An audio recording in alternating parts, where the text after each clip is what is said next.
Cher Roberto, tu es entré dans ma vie un 14 février, une date pas banale pour une grande rencontre, le jour de la Saint-Valentin.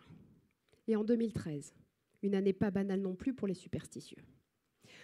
Tout de suite, et de manière fracassante, tu as allumé la lumière partout chez moi. Sur ma vie, sur ma famille, sur Carmen, ma petite fille de 2 mois, sur mon travail, sur mes amis et évidemment sur mon amoureux. Car oui, Roberto, tu n'es pas l'homme de ma vie.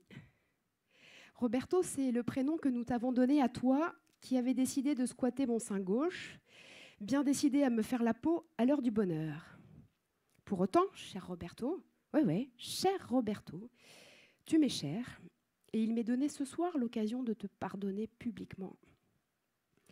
Si j'ai décidé de t'écrire et de partager à voix haute notre relation, c'est parce qu'elle a révolutionné ma vie. Jean England écrit dans La forêt, « Il y a une lucidité qui nous vient parfois dans ces moments-là, quand on se surprend à regarder le monde à travers ses larmes, comme si elles servaient de lentilles pour rendre plus net ce que l'on regarde. » Un peu grâce à toi donc, je dois le reconnaître, grâce à cette surexposition de ma vie que tu as provoquée à l'ombre de ma finitude, j'ai pu voir, j'ai pu rencontrer celle que je suis. Comme une renaissance, à l'âge de la femme, avec un grand F, celui de la force. Je suis donc née un 14 février, placée sous le signe de l'amour. Ma bonne étoile ressemblant à une casserole, elle est grande, elle ne s'appelle pas Grand Ours, mais Résilience. Je suis donc Amazone, ascendant Cancer, et assez fière de l'être. Je suis vivante, debout et résolument citoyenne.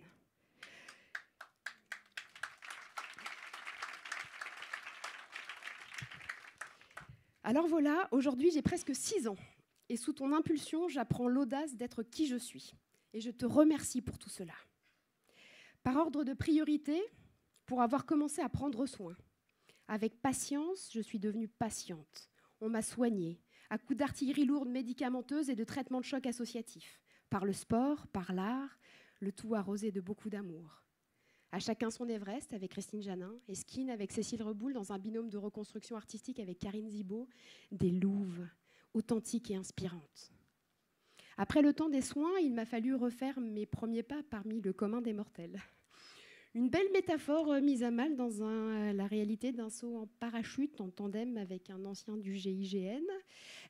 Oui, Roberto, avec toi, je suis presque montée au ciel, mais pour mieux en redescendre.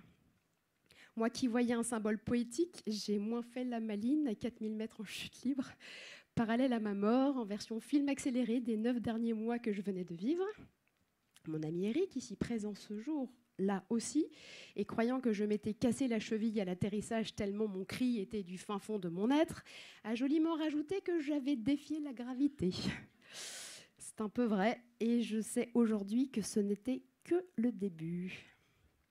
Car au-delà du soin, Roberto, tu t'es aussi invité dans ma vie professionnelle. Je me suis dit que ce temps m'était aussi donné pour me demander ce que je voudrais faire quand je serai grande, à presque 36 ans à l'époque.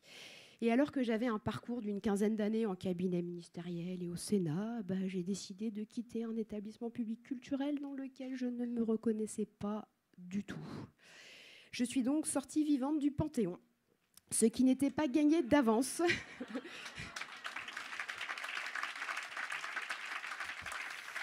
Et c'est mon deuxième fait d'armes, et ce fut le premier jour du reste de ma vie professionnelle.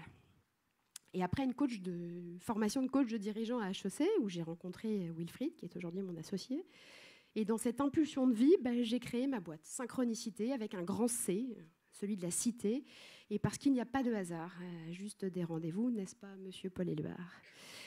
Ma première idée a été d'accompagner des élus après une défaite électorale et dans une transformation de leur gouvernance locale, à l'instar de la RSE, où chaque partie prenante prend sa responsabilité, les agents, les citoyens, l'État, les partenaires. Je me suis aussi intéressée à ce qui se jouait des deux côtés de la blouse blanche, Roberto, oui forcément, et ayant constaté quelques fritures sur la ligne entre monde médical et patient, il y avait de quoi faire. Avec Synchronicité, nous avons aussi modélisé mon expérience pour faciliter les retrouvailles ou les divorces par consentement mutuel entre une entreprise et son collaborateur après une longue absence, qu'elle soit heureuse ou malheureuse. Bref, j'ai mis un peu de temps pour me rendre compte que toutes ces actions avaient finalement quelques points communs. Et dans ma constellation, le premier, c'était la résilience. Et le second, c'était le monde professionnel et sa performance. Boris Cyrulnik nous dit que la résilience, c'est l'art de naviguer dans les torrents. Eureka, je sais ce que je veux faire quand je serai grande. Accompagner le changement de rive en eau agitée dans le domaine du travail. Et pourquoi ? Parce que je crois que le radeau de la vulnérabilité est celui qui nous permet une traversée en vérité, en authenticité, en créativité, et que si on a la chance d'atteindre l'autre rive, ça peut être à sa juste place.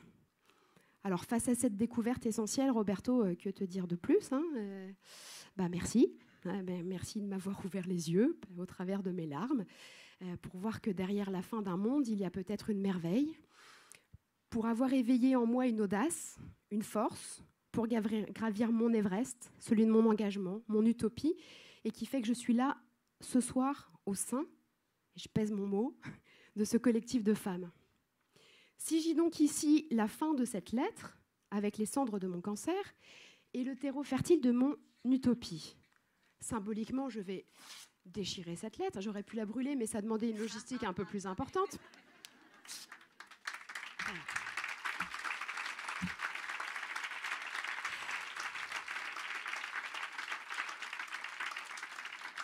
En fait, sauf que maintenant, tout commence.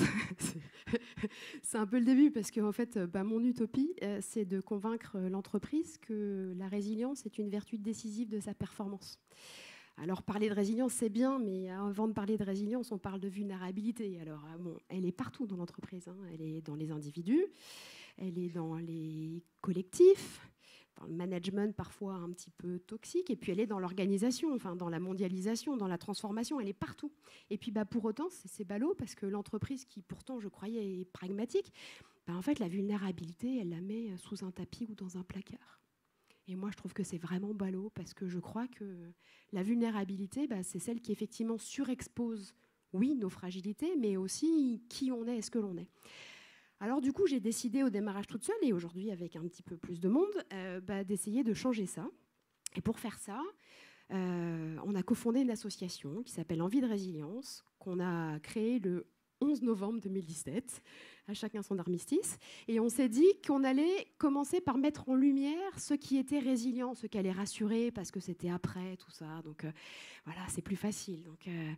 Et donc on crée un prix, le prix de la résilience professionnelle, et c'est pas un poisson d'avril, parce que le 1er avril, au Sénat, on remettra le premier prix de la résilience professionnelle sur la recherche, sur l'accompagnement, sur la prévention et sur le rebond. Et en fait, cette idée qui était à la base un peu saugrenue dans ma cave, j'en ai parlé à l'un, puis à l'autre, et puis aujourd'hui on a un jury avec d'éminentes personnalités présentes ce soir. Je pense à Solène et Patricia, mais aussi David Abiker, Juliette Funès, Jacques Lecomte, une chercheuse de l'EM de Lyon, et ils se sont dit, mais en fait c'est une bonne idée ton truc. Donc en fait on va le faire. Et donc le 1er avril, voilà, au Sénat, ce prix de la résilience. Et puis j'ai envie de dire que finalement aujourd'hui, moi Marianne, debout, Amazon ascendant cancer, je peux dire devant vous très fort mes valeurs que sont liberté, vulnérabilité et résilience. Merci. Merci beaucoup. Merci.